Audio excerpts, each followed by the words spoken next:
এটা এক তরুণের গল্প, নাম তার রাফি।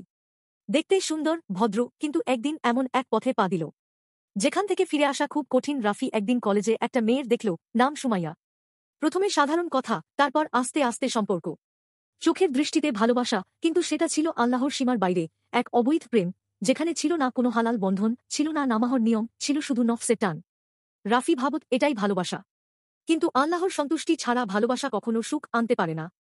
একদিন সুমাইয়ার পরিবার সব জেনে যায়। বাড়িতে ঝগড়া, অপমান, কান্না। সুমাইয়া কাঁদতে কাঁদতে রাফিকে বলে, রাফি, আমি তোমার হতে পারবো না, আল্লাহ আমাদের জন্য এই পথ ঠিক করেননি। রাফি সেই রাতে রাস্তায় একা বসে কাঁদতে থাকে, আকাশের দিকে তাকিয়ে বলে, হে আল্লাহ, আমি ভুল করেছি।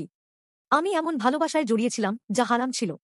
কয়েকদিন পর সে এক ইসলামিক বক্তার কথা শোনে, হারাম প্রেমে আল্লাহর রহমত নেই, কিন্তু তওবায় আছে আল্লাহর দয়া।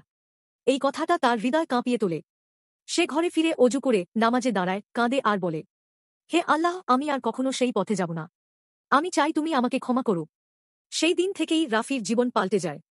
সে নামাজে মন দেয়, কুরআন পড়ে, মানুষের ভালো কাজ করে। একসময় সে আল্লাহর পথে একজন দিনদার মেয়েকে বিয়ে করে নেয়, যে তাকে আল্লাহর পথে নিয়ে চলে। রাফি এখন বলে, হারাম সম্পর্ক কখনো সুখ আনে না। সত্যিকারের ভালোবাসা হলো যে ভালোবাসায় আল্লাহ সন্তুষ্ট থাকেন। গল্পটি ভালো লেগে থাকলে সাবস্ক্রাইব করুন। ইসলামিক শিক্ষা ও হৃদয় ছোঁয়া গল্প পেতে পাশে থাকুন।